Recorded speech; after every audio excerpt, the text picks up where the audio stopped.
the clink of silverware, the smell of roasted ham. And then her voice, sharp as crystal breaking. "Lighten up! I want the master bedroom renovated when we move into your new luxury house." My brother grinned, arms slung around her chair. "It's only fair. We'll be living there long term." The table erupted in laughter. My mother tittered. My father gave an approving nod. I didn't laugh. I just sipped my coffee, calm, silent. They thought it was a joke. It wasn't. It was a declaration. Growing up, my brother was the heir, the golden child. Every win he had was celebrated with fireworks. Every mistake covered with excuses. Me, I was the afterthought. Too serious, too quiet, too inconvenient.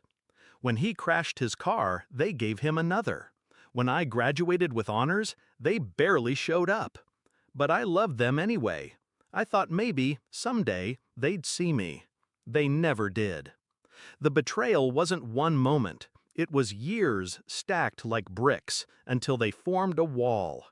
The business I built from nothing, they called it luck.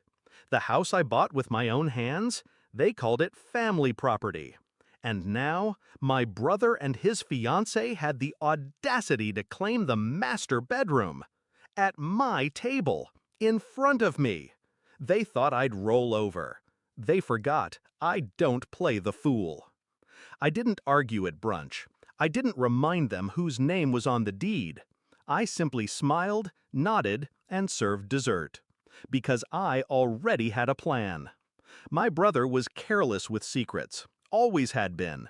Passwords written on sticky notes, loans hidden in plain sight. For months, I'd been collecting. Every lie, every debt, every email he thought no one would read. And then there was the fiancée. Her shopping addiction, her side chats with men she thought no one knew about. Screenshots, receipts, proof. I wasn't going to shout. I was going to show. Step 1, I invited him to help with my business's live stream. He loved attention, loved the idea of being seen as powerful. He agreed instantly. Step 2, I queued the documents. A slideshow, hidden in plain sight on my system.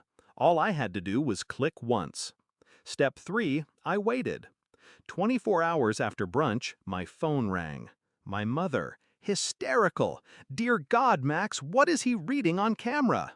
I leaned back in my chair, watching the stream from my own screen. There he was, my brother, live, in front of thousands of my clients and investors. At first, he read with a smirk, thinking he was improvising. Then his face paled. Because the words weren't scripted. They were his bank statements, his unpaid debts, his begging emails for loans he never repaid. The chat exploded. Laughing emojis, shocked comments, screenshots spreading like wildfire. And then, slide by slide, came her messages. His fiancée, flirting with strangers, calling him pathetic, admitting she was only with him for money. He froze. She screamed off camera. The feed cut. But it was too late. Calls poured in, from my parents, from my brother, from numbers I didn't recognize. I didn't answer. I just let the silence sit, the same silence they'd given me for years. The fallout was immediate. Investors pulled from his side projects. Her family withdrew their engagement blessing.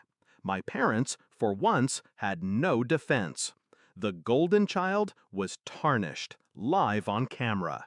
And I stood untouched. That night, he showed up at my door, eyes bloodshot, hands shaking. "You ruined me," he spat. I studied him, the same brother who'd laughed at brunch, who thought he could claim what was mine. "You ruined yourself," I said calmly. "I just let the world see." He collapsed against the railing, defeated. For the first time, I saw him not as my rival, but as small. My parents begged me to fix it, to help him recover.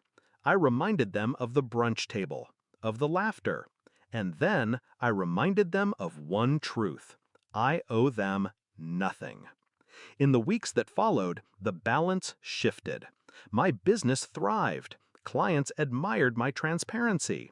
Investors doubled down, impressed by how I handled crisis. My brother disappeared from public view. His fiancée vanished with him. And my parents? They stopped laughing. Do I regret it? No. Because this wasn't just revenge. It was reclamation.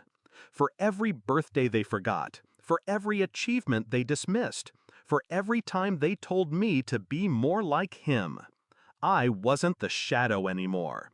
I was the reckoning. The house is quiet now. Every room mine. The master bedroom untouched. Waiting. Not for them. Never for them. People think revenge requires rage. It doesn't. It requires patience, control, and the perfect stage. My brother thought the world would always laugh with him. Now, the only sound left is silence.